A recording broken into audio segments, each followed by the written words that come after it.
What's up, everybody? Filming this one selfie style outside, getting some fresh air. The neighbor's dogs are super annoying, but hopefully they won't be too distracting. So filming this for Thursday. Everybody's got 2 or 3 days in. Hope it's going all right for you. I appreciate those of you who have watched the videos and have answered the question of the day. Please make sure you keep watching them. We'll try to keep them short and try to keep everything kind of low-key to not bog you down, but you need to be watching the videos because that's the only chance I really have to teach you guys. So first of all, question of the day. Let's make sure we keep this one appropriate. Don't say anything mean, no names, anything like that. What is the one thing you don't miss about going to school? So maybe put it this way. What is one thing that you like about our current setup right now? It's one thing that you're enjoying about it. And remember, be nice about it, be appropriate. Okay, so I'm going to go ahead and give you the info for the vocab test so that you can do that if you want. You can listen to all of this today because it might help you on the vocab test.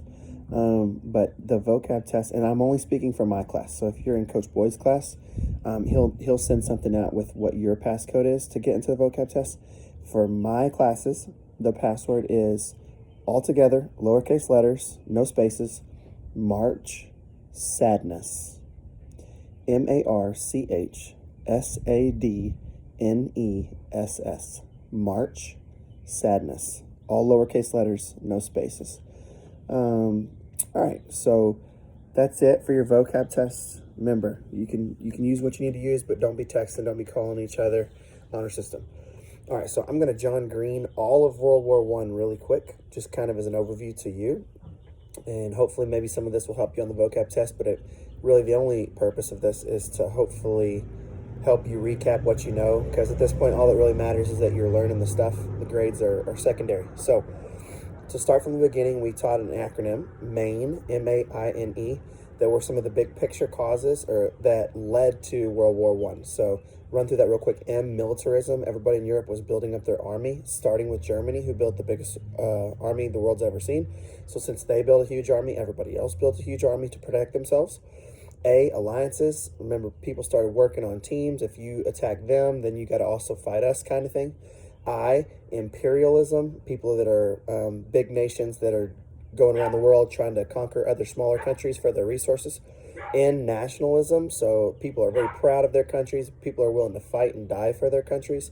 And then E, economic issues, which was always money. Anytime there's war, there's money to be made. So that's kind of the big picture view of what made World War I possible.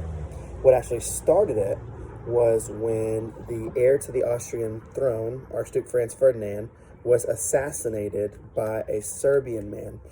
Once that happened, Austria was obviously very upset about that. He's going to be the ruler of Austria, but they assassinated him. Basically, they declared war on Serbia. Well, the problem was Russia and Serbia were allied, and Russia said, if you attack Serbia, we're in as well. Well, Germany and Austria were also allied, so loud vehicles. Some of my third period people, the big truck guys, they probably enjoyed that. You know who you are. Anyway, once Germany and Austria were aligned, Russia and Serbia were aligned, well, France was a trading partner of Russia. So they had an alliance, so that brought France in. Britain was on France's side, so that brought Britain in. So now one assassination by one guy, which he was a part of a terrorist group, brought all of Europe into war. It's eventually going to bring us in too. So the alliances made it go. Now, once World War I made it inevitable, like it was going to happen, Germany came up with a plan. It was called the Schlieffen Plan. Okay, Schlieffen. And the idea of the Schlieffen Plan is Germany wanted to avoid a two-front war. So what they did was they tried to go attack France, smack them, and get them out of the picture before Russia could get even ready to fight.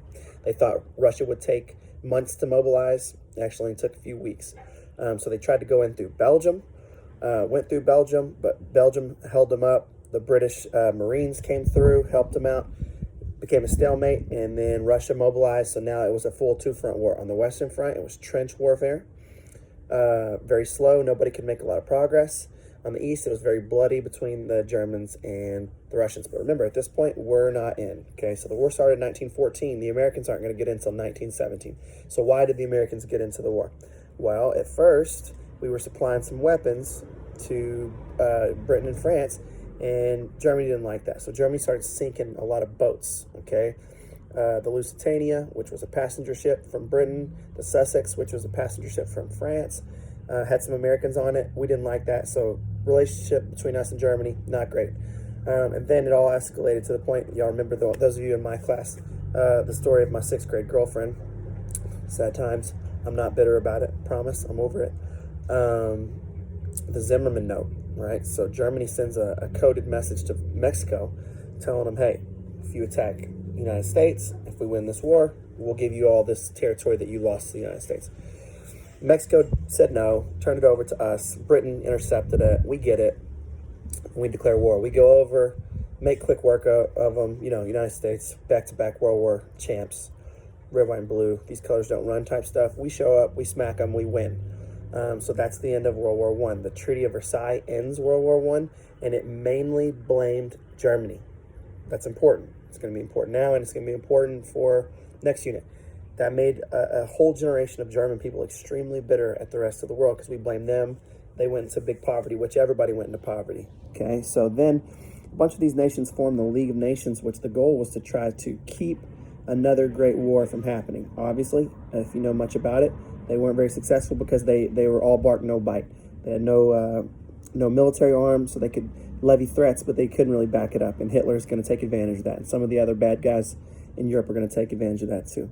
So that was kind of your quick John Green style recap. It wasn't crap, it was good. Recap of World War I, no cap, of World War I. So hope you enjoyed that. Remember, you got your vocab test to take. Do it by yourself. March, sadness, all lowercase letters, no spaces. And then next Monday, be ready to roll because we are going to start with World War II. Hope you guys are doing great. Make sure you go answer the question of the day on discussions. Make sure you do your vocab tests on quizzes. It's called World War I test. And you guys have a wonderful rest of your day. Love you guys.